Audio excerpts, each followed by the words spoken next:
Welcome. Dear listeners, close your eyes and let the soft hum of mystery carry you back to a time when the sands of Egypt hid stories we may never fully know. The Pyramids of Giza stand tall, their stone faces silent, guarding truths that have slipped through the fingers of history. But what if those towering monuments, those wonders of the ancient world, weren't built by the Egyptians at all? What if the story we've been told is only a shadow of the truth? Let's drift into a tale where the impossible feels real, where the past unravels into something stranger, something older, something far beyond what we've dared to dream. The sun beats down on the Giza plateau, a relentless golden fire baking the sand. Thousands of years ago, this place was alive with purpose, but not with the familiar rhythm of Egyptian laborers hauling limestone blocks under the watchful eyes of pharaohs. Instead, picture a people unknown to our history books, their faces weathered by a journey across seas or stars, their hands skilled in ways that defy our understanding. They move with quiet precision, their tools gleaming with a strange light, not bronze or copper, but something that hums softly, vibrating the air. These are not the Egyptians of lore, not the people of the Nile who carved their gods into stone. These are outsiders, wanderers from a forgotten place, driven by a purpose we can only guess. The air is thick with dust as they work, their voices low, speaking a language that twists and curls like smoke. They've come to this desert for reasons tied to the heavens. The pyramids, they believe, are more than tombs or temples. They're markers, anchors in the earth, aligned with stars that pulse in patterns only they can read. Orion's belt hangs low in the sky, a guide for their work, its three bright points mirrored perfectly by the three great pyramids below. This isn't chance, it's deliberate, a message carved in stone for a future they won't live to see. But who are they? Where did they come from? And why did they choose this barren stretch of sand to build their legacy? Let's say they came from across the sea, from a land swallowed by time. A civilization older than Sumer, older than the first whispers of Mesopotamia. Their ships were sleek, cutting through waves with a grace that spoke of knowledge beyond their era.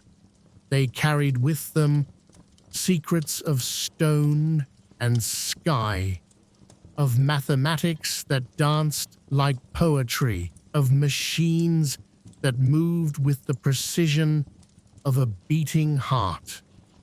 Their leaders, cloaked in robes that shimmered like liquid moonlight, stood on the plateau and surveyed the land. The Nile glittered in the distance, a lifeline in the desert, but it wasn't the river that called them. It was the stars, the endless black above, pulling them to this place like a lodestone. They worked through nights lit only by fire and starlight, their tools carving limestone with an ease that would baffle modern engineers. The blocks, massive and unyielding, floated into place as if guided by invisible hands. Some whispered of sound, of vibrations that lifted stone as easily as a breeze lifts a leaf. Others spoke of levers and pulleys so advanced they seemed like magic. But there was no magic here, only knowledge, a science so refined it looked like sorcery to those who came later. The Egyptians, the ones we know, arrived long after, finding these monuments already standing, their edges sharp against the sky, their purpose a riddle. These builders, these strangers, didn't stay. Their work done, they vanished as quietly as they came, leaving no trace but the pyramids themselves. No inscriptions, no tools, no bones, just stone, perfectly placed, and a silence that echoed with questions. The Egyptians who settled the land centuries later gazed at the pyramids in awe, weaving stories to explain them. They called them the work of gods, of their pharaohs, of their people, but deep in their hearts, some must have wondered. The stones were too perfect, the alignments too precise, the scale too vast. How could their hands, skilled as they were, have crafted such things? Let's drift deeper into the mystery. What if these builders weren't from across the sea, but from somewhere farther? What if the stars that guided them weren't just points of light, but homes, distant worlds where their kind thrived? Picture them descending in ships that glowed like embers, landing in the desert under a moonless sky. Their forms are humanoid but strange, their eyes catching the light in ways that unsettle, their movements too smooth, too deliberate. They don't speak in words, but in thoughts, their minds linked in a harmony we can't fathom. They came to Earth not to conquer, not to rule, but to build, to leave a sign that they were here. Their technology was beyond anything we know. They shaped the pyramids with beams of light that cut stone like butter, with devices that harnessed the Earth's own energy to lift blocks weighing tons. The Great Pyramid, the largest, was their masterpiece, its capstone once gleaming with a material that caught the sun and sent light dancing across the desert. They worked for years, decades, their purpose unwavering. The pyramids were a beacon, a signal to others of their kind, a way to say, "We found this world, this blue jewel in the void, and we marked it." But why? Why build such things and then leave?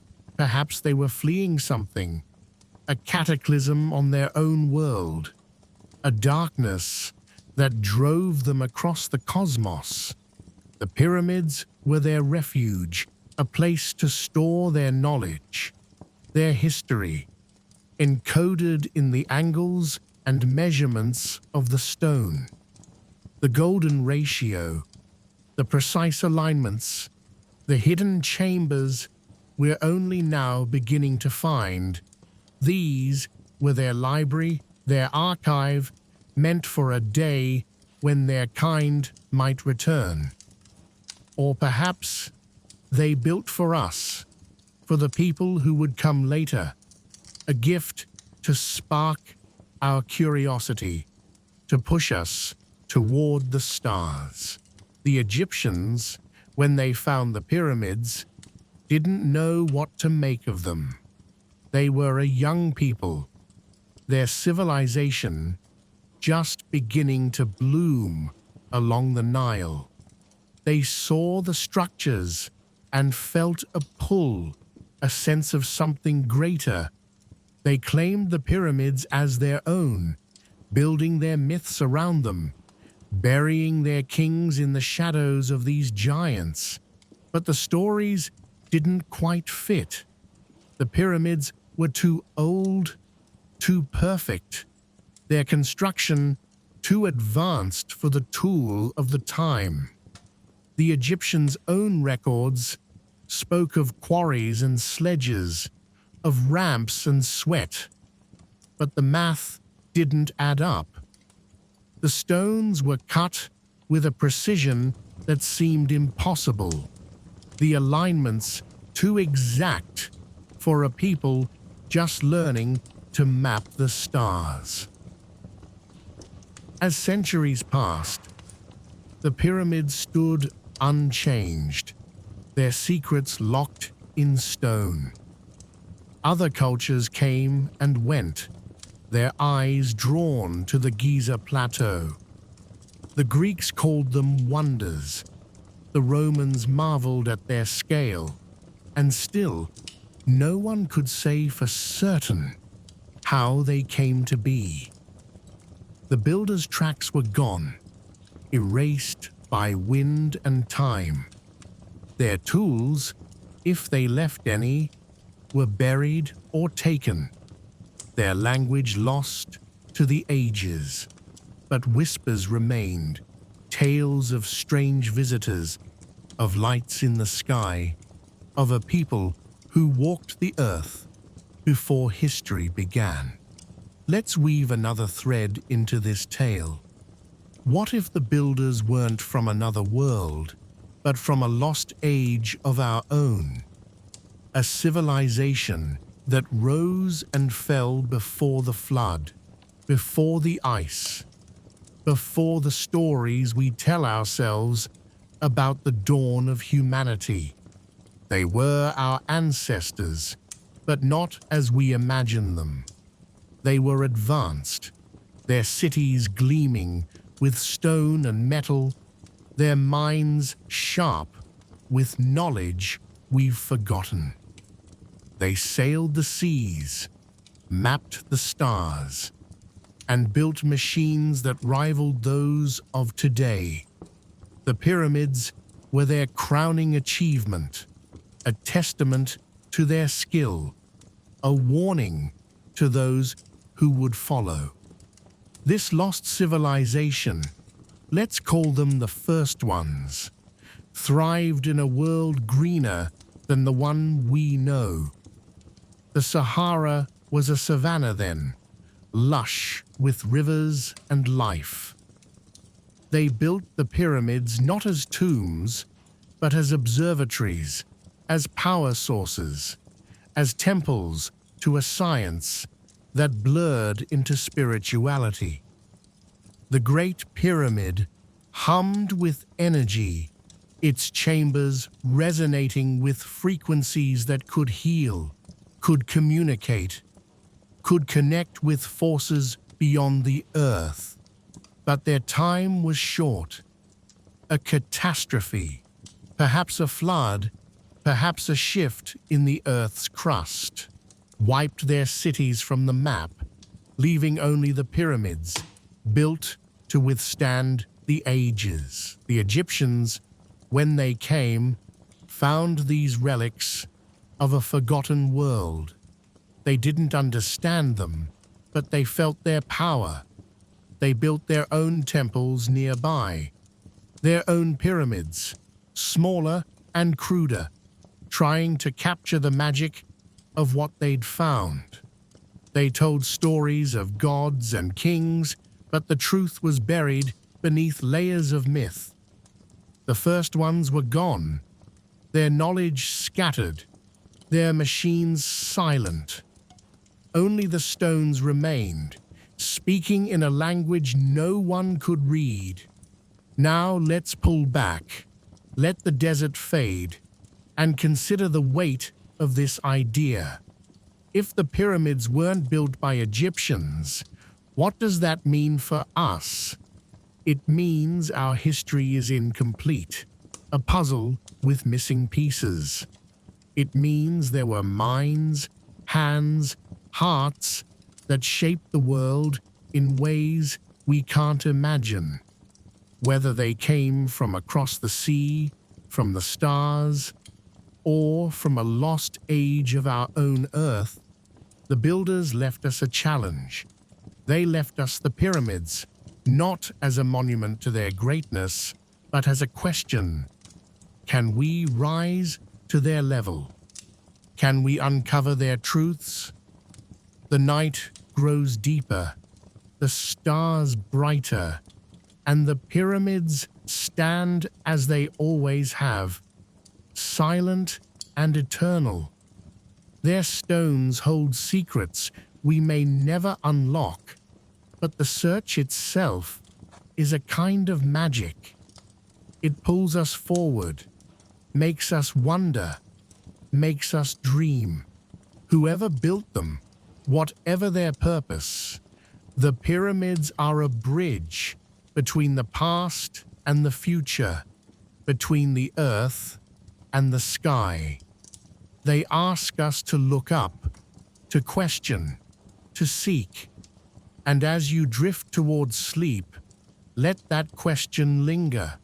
What if the pyramids are more than we know? What if they're waiting for us to find the answer? Let me know in the comments what you think, and if you want me to tell more stories like this.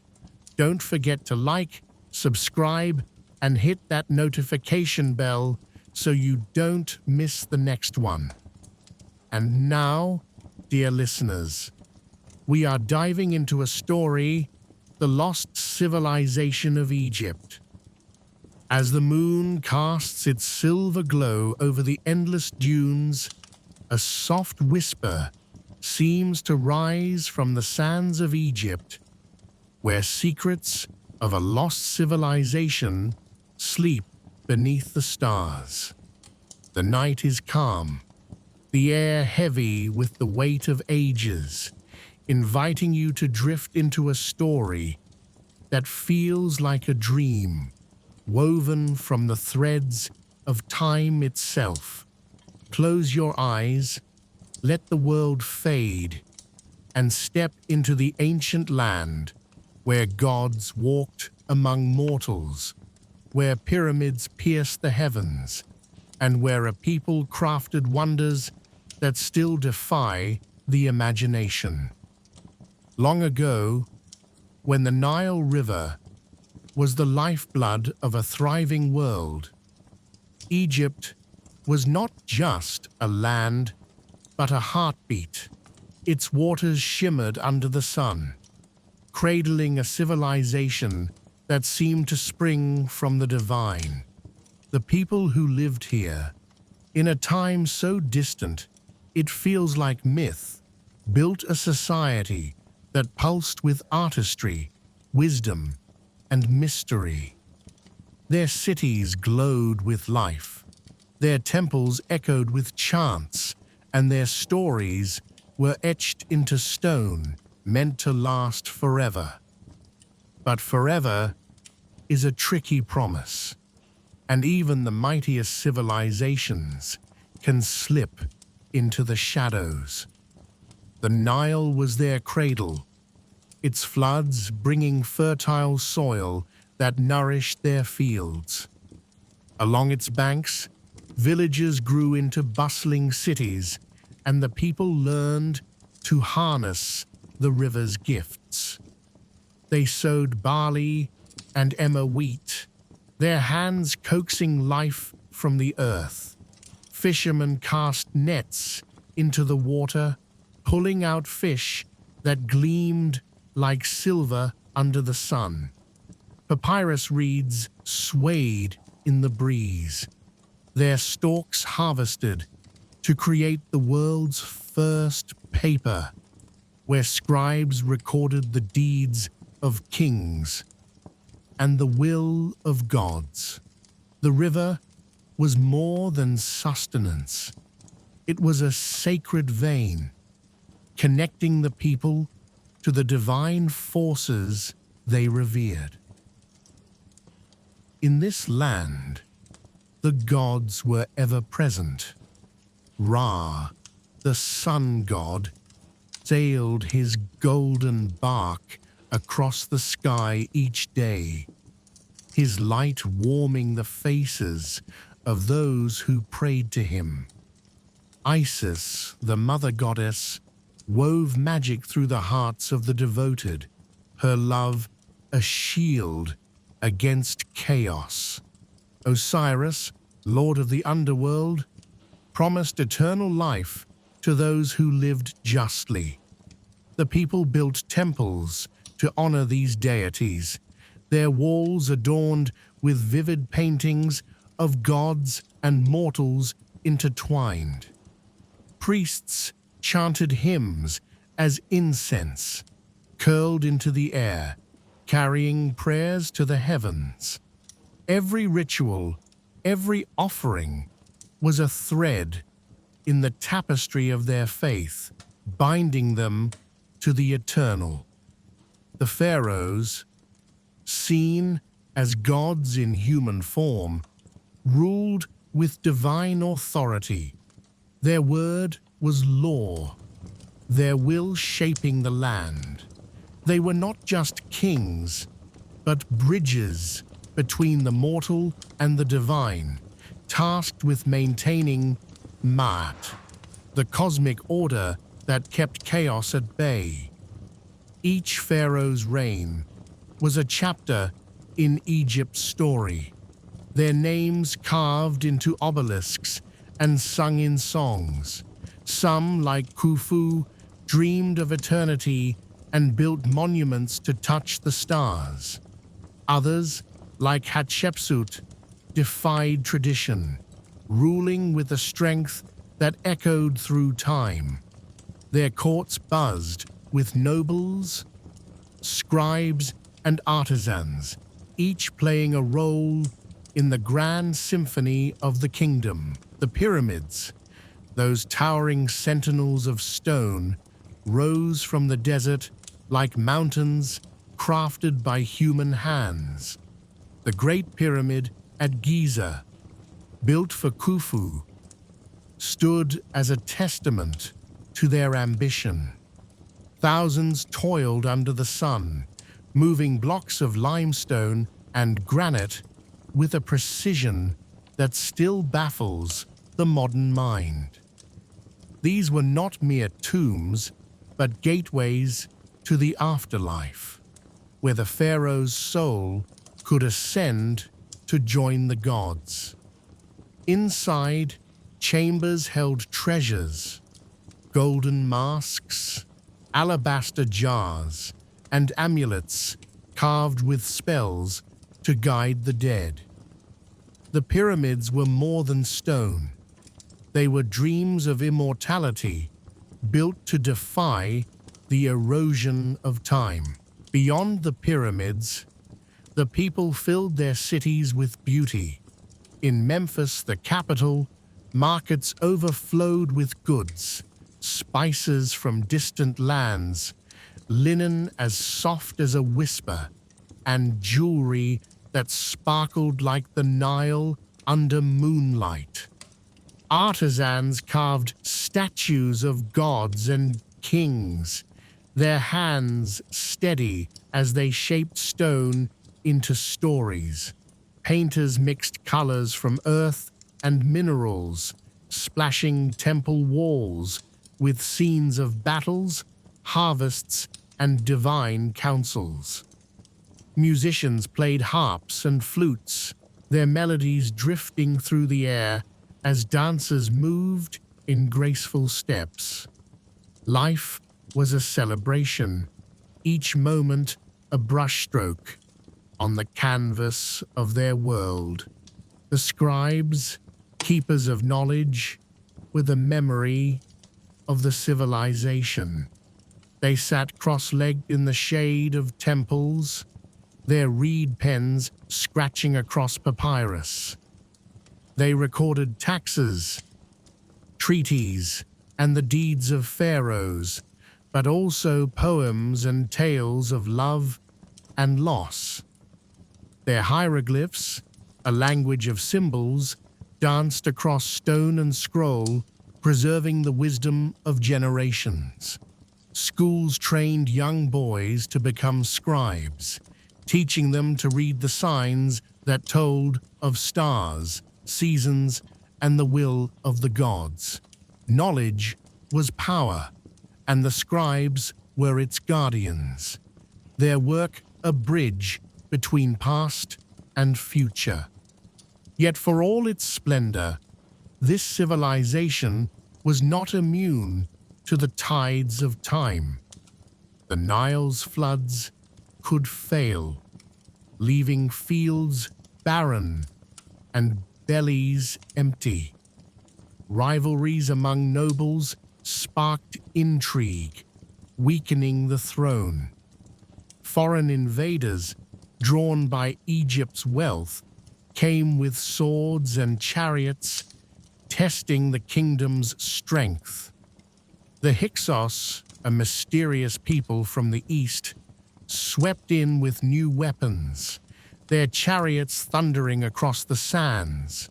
For a time, they ruled parts of the land, their presence a shadow over the Nile. But the Egyptians were resilient, their spirit unbroken.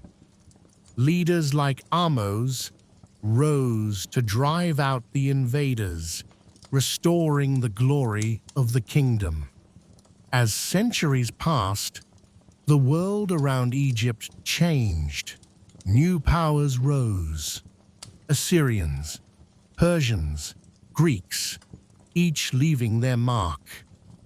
The pharaohs adapted, blending their traditions with those of outsiders. Temples grew grander, their columns reaching higher, but cracks began to show. The priests grew powerful, challenging the pharaoh's divine rule. Resources dwindled as trade routes shifted, and the once mighty cities began to quiet. The people still prayed to Ra, still carved their stories into stone, but the world they knew was slipping away, like sand through fingers. By the time Alexander the Great arrived, Egypt was a land of fading glory. His conquest brought a new era, one where Greek ideas mingled with ancient traditions. Alexandria, his shining city by the sea, became a beacon of learning, its library holding the wisdom of the world. Yet even as scholars debated in its halls, the old ways were fading. The hieroglyphs grew silent, their meanings forgotten by all but a few. The temples, once alive with chants, stood empty, their gods retreating into myth. The Ptolemies, Greek rulers who followed Alexander, wore the double crown of Egypt, but their hearts belonged to a different world. The final chapter came with Rome. Cleopatra, the last pharaoh, was a woman of brilliance and ambition. She spoke 9 languages, charmed emperors, and fought to keep Egypt free. But Rome was a tide too strong to resist. After her defeat, the land of the Nile became a province, its gods overshadowed by new faiths. The temples fell into ruin, their walls buried by sand. The scribes' pens stilled, their scrolls crumbling to dust. The civilization that had burned so brightly for thousands of years faded, its light swallowed by the desert. Yet, the story of Egypt never truly ended. Its ruins whispered to those who came later, explorers and scholars who marveled at the pyramids and puzzled over the hieroglyphs.